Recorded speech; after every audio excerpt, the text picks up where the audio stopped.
homicide.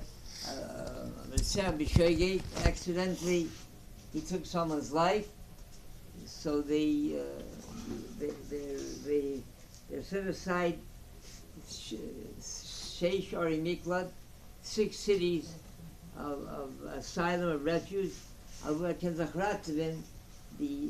Masei from the Goel Adam, from the nearest relative who wants to take revenge, the Kome, the Chumgebrach Zaina Akor, he took the life of one of his relatives, so they set aside 6 Ori Miklat.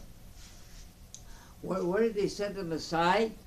From the 12 Shvatim, there were 12 Shvatim, Reuben, Shimon, Levi, Yudi, Yisachar, 12 Shvatim, 12 tribes, in whose nachla, whose inheritance they set aside the 6 Ori Miklat in Shevet Levi. Why Bedavke Shevet Levi? Why did they set aside Rabbi Shoigeg to go to Shevet Levi? From all the 12 Shvatim, why was Shevet Levi chosen? We know that the justice system here in the world, in the civilized world, so-called, world, if someone committed a crime, so where do they put him? They put him into jail. With what kind of an atmosphere does he put him into? Svive. They put him in an atmosphere with other jailikids, with other criminals as bad as him or worse than him. So when he goes into jail, whatever he didn't know about crime, about murder, about whatever he wasn't, he didn't have enough skills, he'll come out with a diploma, with a real reseach. The Torah Kedosh understood that if someone commits a crime, it's because he was malnourished spiritually, in Ruchnius. As felt him, in Ruchnius, he's missing something, and that's why he committed a crime. So his therapy is not to sit with our jailnikids. To put Shevet Levi was the smet and the cream, the Talmidei Chachomim of Klal Yisrael. And so what he was missing before, not being in Shevet Levi, in that kind of an atmosphere, so here's where he'll get what he's missing. So he'll come out after serving in, even though it's V'shoigeg, but still, so he'll come. And even Shem B'meidin also, he has to go there until it stands Lidin. So here he'll get what he's missing. He'll come out. He'll be a human being that has a different hashkafa, a different outlook on life. We had here in our community a Tyre Yid, a very special person. A little over 30 years ago, he came home from his business. He got out of his car out in Long Island, and 2 thugs, point blank, shot him to death. They shot him. His wife came running, and he died. He fell on her. He died there.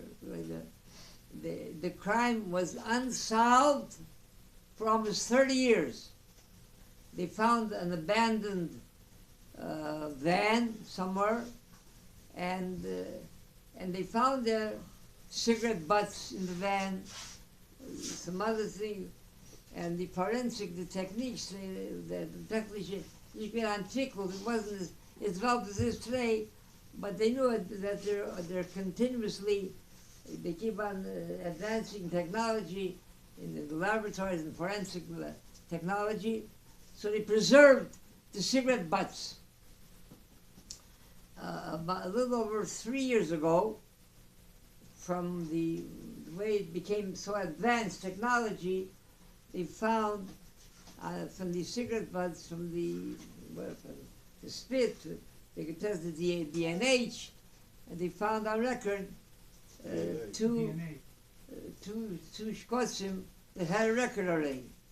They found it, and they were searching with them, they couldn't find them. They finally found them. Where were they?